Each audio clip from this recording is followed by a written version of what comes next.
#hype. C'est parti.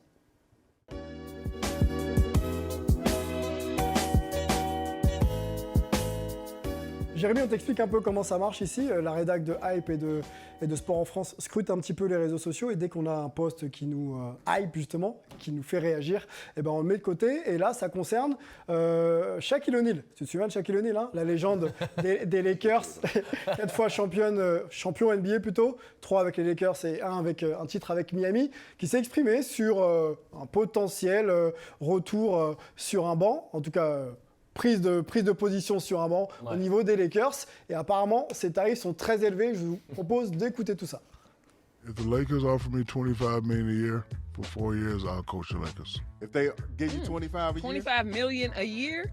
Yeah, for 4 years. I need a 4-year contract. I'll coach them right now. Bon, vous l'avez compris, Shaq, c'est 25 millions par saison pour prendre les Lakers. Waouh, ça fait quand même beaucoup d'argent, non?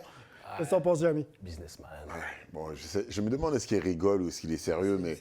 C'est souvent très fun avec le Shaq. Hein. Oui, c'est ça, parce que on sait qu'il sait se prendre à la légère, parce que bon, 25 millions, quelqu'un qui n'a jamais coaché, parce qu'en tant que joueur, on sait tous que c'est une légende, une des plus grandes légendes de l'NBA. En coach, il faut encore faire ses preuves et demander 25 millions plus pour les Lakers. Il ne vient pas prendre les derniers de la conférence, il vient de prendre une équipe qui est légendaire. On va rigoler de ça. Il a sa statue en dehors de la salle quand même, il faut le dire. Ouais, c'est une légende, clairement. Après, sur le banc, je pense qu'on ne s'improvise pas coach comme ça. Melvin, toi qui es non loin de la Californie, enfin tu es en Californie d'ailleurs, mais non loin de Los Angeles, est-ce que tu penses qu'un Shaq, avec tout ce qu'on en dit et toute sa stature, peut s'asseoir un jour sur un banc et éventuellement celui des Lakers? Je pense qu'il peut s'asseoir sur un banc, dans un parc, il n'y a pas de problème.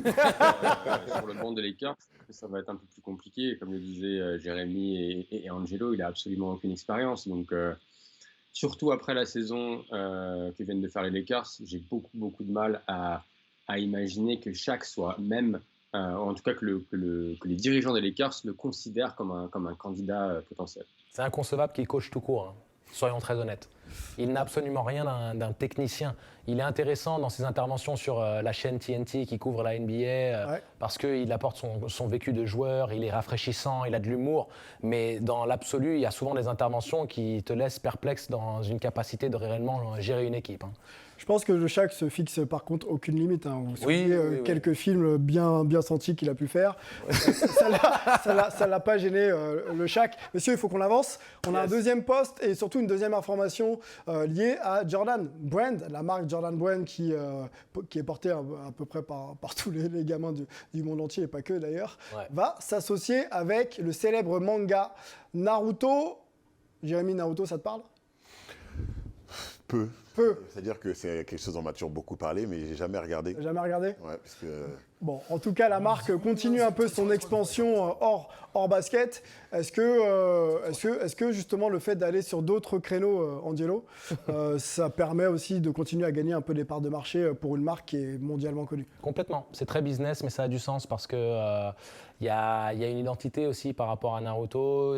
Tu essaies de parler à la nouvelle génération et on en a souvent discuté dans nos podcasts. Jordan, la majorité des gamins qui portent ces chaussures et la marque n'ont même pas vraiment conscience de qui est Jordan. C'est simplement le look qui plaît, c'est cette tradition, cette notoriété qui suit en fait depuis de nombreuses années. Donc maintenant, tu essayes de t'associer à des choses qui parlent encore plus à la nouvelle génération. Et Naruto, c'est quelque chose qui pour moi est compréhensible dans l'idée. Ouais. Melvin, est-ce que ça hype un peu Naruto Jordan aux États-Unis ou alors pour l'instant c'est pas encore l'info de fou quoi? Alors je t'avoue qu'un Jérémy, j'ai jamais vraiment regardé Naruto, donc très bonne question, mais je n'ai malheureusement pas de réponse pour toi.